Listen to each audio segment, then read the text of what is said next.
അമ്മ മാതാവിനും തിരുക്കുമാരനും നന്ദി. എൻ്റെ പേര് അമല. ഞാൻ ഏറ്റുമാനൂരിൽ നിന്ന് വരുന്നു. ഞാൻ 2024 മാർച്ച് 12 ആദ്യമായി ഉടമ്പടി എടുക്കുന്നത്. ഞാൻ ഉടമ്പടി എടുക്കാനുള്ള കാരണം, ഞാൻ 2023 നഴ്സിംഗ് പാസ്സായി. എൻ്റെ ഫൈനൽ ഇയർ എക്സാമിന് ശേഷം ഞാൻ ഉടനെ തന്നെ ജർമ്മൻ ലാംഗ്വേജ് പഠിക്കാൻ ആരംഭിച്ചു. ജർമ്മൻ ലാംഗ്വേജ് പഠിക്കാൻ ഞാൻ മെയ് മാസം തുടങ്ങി. ഞാൻ 2024 ഏപ്രിൽ മാസം B1 എക്സാം എഴുതാൻ വേണ്ടി ഡേറ്റ് എടുത്തു. പക്ഷേ എനിക്ക് ഡേറ്റ് എടുത്തെങ്കിലും എനിക്ക് B1 ലിസണിങ് മൊഡ്യൂള് ഇൻസ്റ്റിറ്റ്യൂഷൻ ലെവലിൽ എക്സാം ഇട്ടതൊന്നും ഞാൻ പാസ്സാവുന്നില്ല. എനിക്ക് മനസ്സിലായി എൻ്റെ കഴിവുകൊണ്ട് ഞാൻ ഒരിക്കലും പാസ്സാകാൻ പോകുന്നില്ലെന്ന് എനിക്ക് മനസ്സിലായി. എനിക്ക് പരീക്ഷ എഴുതാനൊരു കോൺഫിഡൻസ് കിട്ടുന്നില്ലായിരുന്നു. ഞാൻ എക്സാമിന് മുമ്പ്, അതായത് 2024 മാർച്ച് 12 ഇവിടെ വന്ന് ഉടമ്പടി എടുത്തു. ഉടമ്പടി എടുത്തതിന് ശേഷം ഞാൻ എല്ലാ ദിവസവും വിശുദ്ധ കുർബാനയിൽ പങ്കെടുത്തു.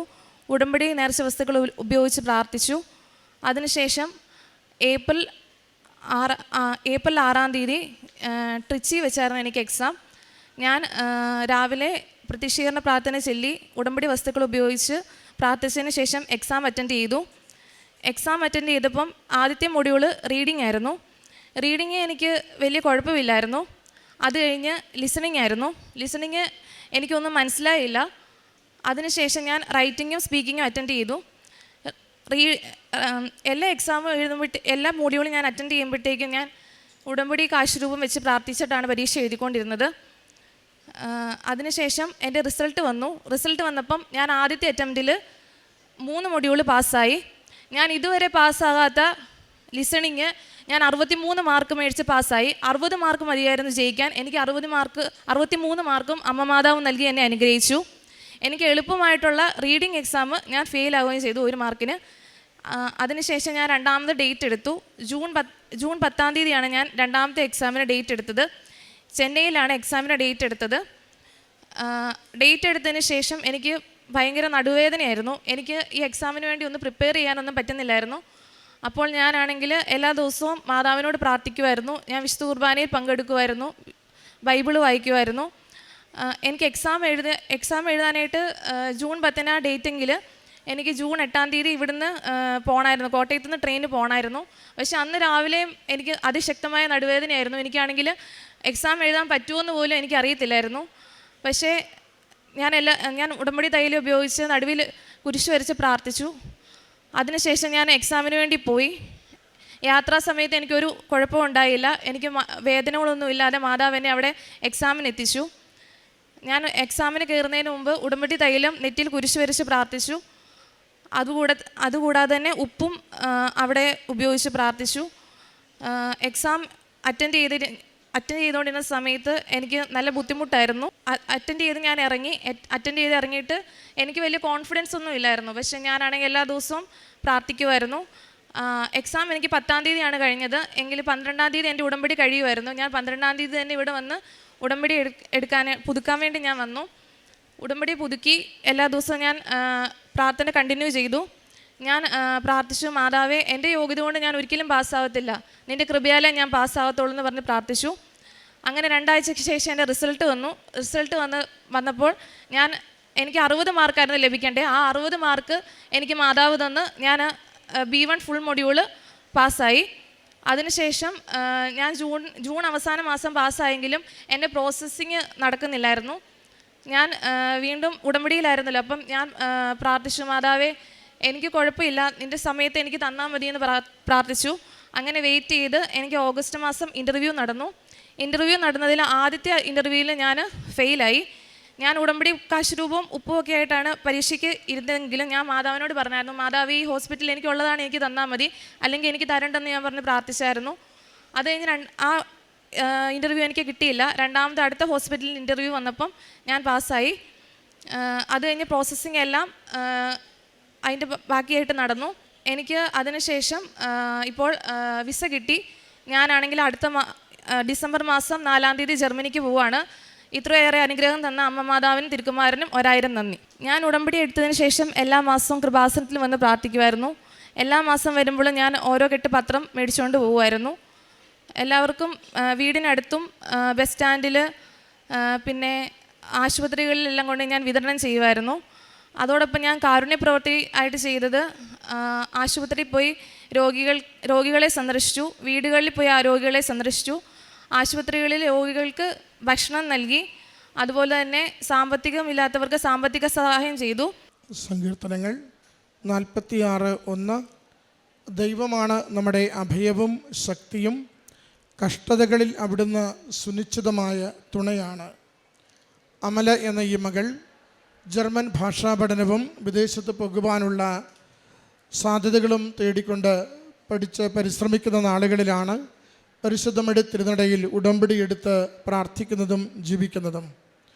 ഉടമ്പടി എടുത്ത നാൾ മുതൽ ഉടമ്പടിയുടെ പ്രാർത്ഥനകളോട്, കാരുണ്യ പ്രവൃത്തികളോട്, പ്രേക്ഷിത പ്രവർത്തനത്തോട് ഏറ്റവും വിശ്വസ്തയോടെ ജീവിക്കുവാൻ മകൾ നിരന്തരം ശ്രദ്ധിച്ചിരുന്നുവെന്ന് മകളുടെ സാക്ഷ്യത്തിൽ നമ്മൾ കേൾക്കുന്നുണ്ട്. വചനവായനയ്ക്കും ദിവ്യബലി പങ്കുചേരലിനുമൊക്കെ മകൾ ശ്രദ്ധ കൊടുത്തുകൊണ്ട് ജീവിതത്തിൽ മുന്നോട്ട് പോയിക്കൊണ്ടിരുന്നു. അവൾ പറയുന്നുണ്ട്, പഠിക്കുന്ന നാളുകളിൽ ക്ലാസ് ടെസ്റ്റുകളിൽ ഒരിക്കൽ പോലും വിജയിക്കാതിരുന്നത് ലിസണിങ് പരീക്ഷയ്ക്കായിരുന്നു. എപ്പോഴൊക്കെ ക്ലാസ് ടെസ്റ്റ് ഇട്ടാലും അത് പരാജയപ്പെടുമായിരുന്നു. അതുപോലെ തന്നെ മകൾക്ക് ആ പരീക്ഷയിലേക്ക് പോകുമ്പോഴും ഏറ്റവും ഉള്ളിലുണ്ടായിരുന്ന പരിഭ്രമം ഇതെങ്ങനെ ജയിച്ചെടുക്കും എന്നതിനെക്കുറിച്ചായിരുന്നു. ഓരോ തവണയും ഉടമ്പടി നേർച്ച വസ്തുക്കൾ, ഉടമ്പടി തൈലവും ഉടമ്പടി തേനും ഉടമ്പടി ഉപ്പും നിരന്തരം ഉപയോഗിച്ചുകൊണ്ടുള്ളൊരു ജീവിതമാണ് മകൾ നയിച്ചുകൊണ്ടിരുന്നത്. ആ ഉടമ്പടി തൈലം പ്രത്യേകമാവിധം ഉപയോഗിച്ച വിശ്വാസ പ്രമാണം ചൊല്ലി ആവർത്തിച്ച് പ്രാർത്ഥിച്ചാണ് ഈ ഓരോ മൊഡ്യൂളിനെയും കൊടുത്തുകൊണ്ടിരുന്നത്. മകൾ പറയുന്നുണ്ട്, ആദ്യത്തെ പരീക്ഷ എഴുതുവാൻ ചെല്ലുമ്പോൾ എനിക്ക് ഏറ്റവും എളുപ്പമായി തോന്നിയത് റീഡിംഗ് ആയിരുന്നു. ബാക്കി 3 പരീക്ഷകളും പ്രയാസമായിരുന്നു. എന്നാൽ റിസൾട്ട് വന്നപ്പോൾ അത്ഭുതകരമായിട്ട് ബാക്കി 3 മൊഡ്യൂളും ജയിക്കുകയും അതിൽ അന്ന് വരെ ഒരിക്കൽ പോലും ജയിക്കാതിരുന്ന ലിസണിങ്ങിന് 63 മാർക്ക് മകൾക്ക് ലഭിക്കുകയും ചെയ്തു. എന്നാൽ അവൾ നിസ്സാരമായി കണ്ടതും എളുപ്പത്തിൽ ജയിക്കുമെന്ന് കരുതിയ റീഡിങ്ങിന് അവൾ പരാജയപ്പെടുകയും ചെയ്തു. അവൾ അതിനെ ചേർത്ത് വെച്ച് പറയുന്നുണ്ട്, എൻ്റെ കഴിവിൽ ഞാൻ ആശ്രയിച്ചപ്പോൾ എനിക്കത് പരാജയമായി. എൻ്റെ കോൺഫിഡൻസ് ഇല്ലായ്മയിൽ ഞാൻ ദൈവത്തിൽ ആശ്രയിച്ചപ്പോൾ ദൈവം അതെനിക്ക് അനുഗ്രഹമാക്കി.